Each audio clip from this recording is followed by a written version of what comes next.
আসসালামু আলাইকুম। আজকে আমরা কমপ্লিটিং সেন্টেন্সগুলো সলভ করব। I could not recognise you at first. আমি প্রথমে তোমাকে চিনতে পারিনি। It was many years since we had meet last.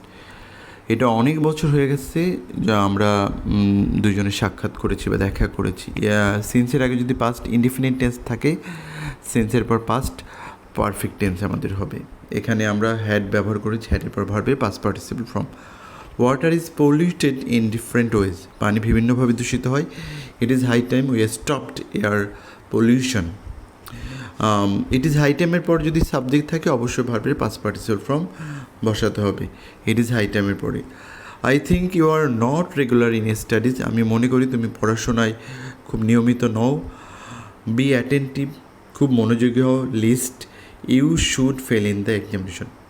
পরীক্ষায় মনোযোগী হও, পাছে তুমি পরীক্ষায় কী হতে পারো, ফেল করতে পারো। Birds fly in the sky freely. পাখিগুলো খুব আকাশে মুক্তভাবে ওড়ে। Had the wings of bird. আমার যদি পাখির ডানা থাকতো, I could fly like a bird. আমি পাখির মতো উঠতে পারতাম। এই যে হ্যাড যদি থাকে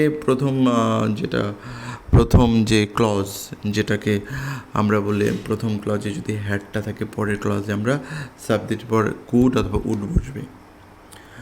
দেয়ার are many obstacle in our way to success. আমাদের সফলতার পথে অনেক বিপত্তি আছে। We must work hard. আমরা কঠোর পরিশ্রম করব।